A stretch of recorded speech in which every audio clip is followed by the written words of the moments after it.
अस्सलाम वालेकुम friends. Drama serial इश्क मुर्शिद बहुत ही दिलचस्प होता जा रहा है। शामिर जो कि 2 कश्तियों का सवार बनकर मोहब्बत और जंग में सब जायज़ है वाली बात पे अमल करते हुए एक तरफ तो अपने वालिद की सियासी साख और अपनी वालदा की पार्टी को बचाने के लिए और दूसरी तरफ शिब्रा की मोहब्बत हासिल करने के लिए किसी हद तक भी जाने को तैयार होता है।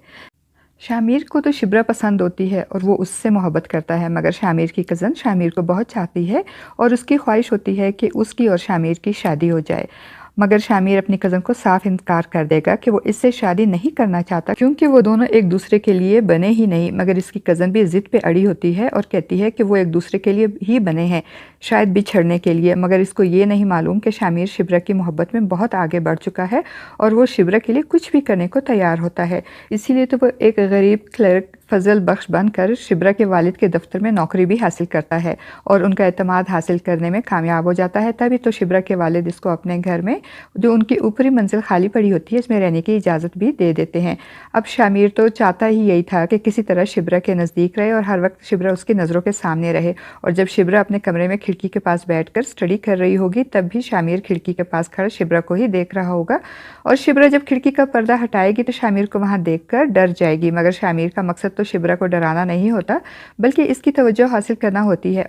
और अब जब शामिर को शिब्रा के घर रहने को जगह मिल जाएगी तो वो शिब्रा के आसपास रहकर शिब्रा की दोस्ती और तवज्जो हासिल करने में कामयाब हो जाएगा। और शिब्रा भी इससे बेतकल्लुफ़ हो जाएगी और शामिर से कहेगी, तुम मुझे जस्ट शिब्रा कहा करो। तो शामिर, जो कि ख़ुद को ज़्यादा पढ़ा लिखा ज़ाहिर नहीं करना चाहता, वो कहेगा कि आप ख़ुद सोचिए कि जब मैं आपको जट शिब्रा कहकर बुलाऊँगा तो आपको कैसा लगेगा। तो शिब्रा मुस्कुराकर इसकी तस्हीह करते हुए कहेगी कि जट शिब्रा नहीं, बल्कि मैंने जस्ट शिब्रा कहा है।